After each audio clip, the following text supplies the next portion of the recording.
প্রতি 2 মিনিট পর পর ফাইলগুলা সেভ হবে। অর্থাৎ আপনি যখন এমএস ওয়ার্ডে ডকুমেন্ট টাইপ করবেন তখন অনেক সময় হয়তোবা আপনি সেভ দিতে ভুলে যাবেন। তখন যদি কারেন্ট চলে যায়, অনেক ধরনের ডেস্কটপ থাকে, ইউপিএস থাকে না, ঠাস করে বন্ধ হয়ে যায়, ফাইলগুলা চলে যায়। বাট এতক্ষণ ধরে যা লিখছেন সেগুলো সব নষ্ট হয়ে গেল। তো এটার একটা সেটিংস আছে যেটা আপনি করে রাখলে প্রতি 2 মিনিট পর পর আপনার যা লিখছেন তার সবকিছু অটোমেটিক সেভ হতে থাকবে। তো সেটিংসটা কি এবং কিভাবে করবেন, কোন জায়গা থেকে করবেন সবকিছু দেখিয়ে দিচ্ছি আজকের ভিডিওতে। ভিডিও শেয়ার করে রাখবেন। যারা নতুন আছেন আমাদের ফেসবুক পেজ থেকে দেখতেছেন তারা পেজটিকে ফলো করে রাখবেন, আর যারা ইউটিউব চ্যানেল থেকে দেখতেছেন তারা আমাদের চ্যানেলটিকে সাবস্ক্রাইব করে সাথে থাকবেন। তো বন্ধুরা দেখেন, অটো ফাইল সেভ করার জন্য যে কাজটা করতে হবে, আপনি প্রথমে এমএস ওয়ার্ড থেকে ক্লিক করবেন ফাইল মেনুতে। তো ফাইল মেনুতে ক্লিক করার পরে এখানে বেশ কয়েকটা অপশন দেখতে পাবেন। একদম লাস্টে একটা অপশন লেখা আছে, এই অপশনের উপরে আপনি ক্লিক করবেন।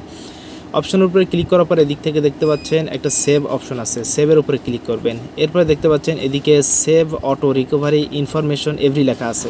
তো আপনি যদি জাস্ট এখান থেকে 10টা কেটে দিয়ে 2 দেন তাহলে আপনি প্রতি 2 মিনিট পর পর ফাইলগুলো অটোমেটিক সেভ হয়ে যাবে।